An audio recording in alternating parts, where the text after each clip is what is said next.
So I have developed these 4 different resistance archetypes based on these specific narcissistic behaviors. I call them the delayer, the ghost, the dominator, and the gatekeeper. Those different archetypes are ones that we can fit our soon to be exes, or if it is an ex spouse, into. Because, like I said, most people have some level of narcissistic behavior. So, what is the delayer?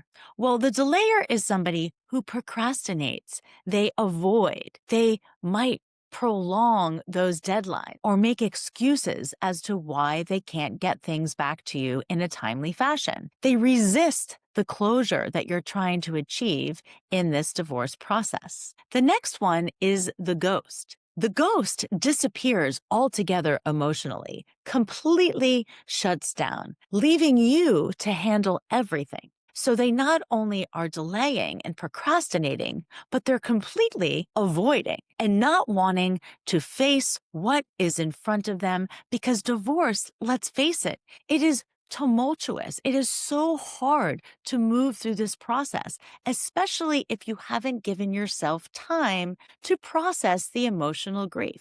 The next one is the dominator. And this is the narcissistic behavior that most people relate to as it relates to believing that they are divorcing a narcissist. The one that is 100% using control and coercion and anger, that desire to win, intimidation in order to gain that control.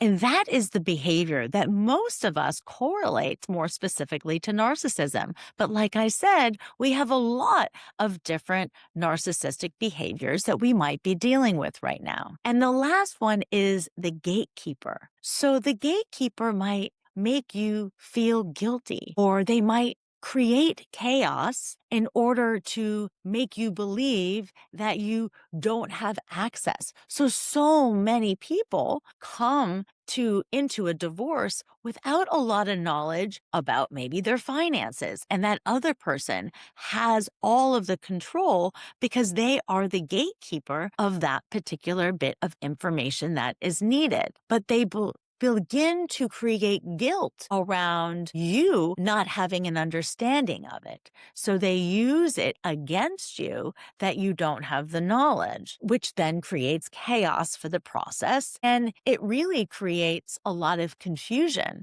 because, again, not having the knowledge and having one individual having control of all of that information is something that, again, we face in this process when we are classifying individuals as having narcissistic behaviors. But what I'm going to be telling you about today is a method that was developed by Bill Eddy. It's called the BIFF Method. And the BIFF Method was designed to help you move through a high conflict situation. And in that high conflict situation, how do you actually get to resolve? How do you get to the finish line? How do you begin to get the results that you're looking for? And the BIFF method starts with brief. So the brief, informative, friendly, and firm. Those are the elements of BIFF.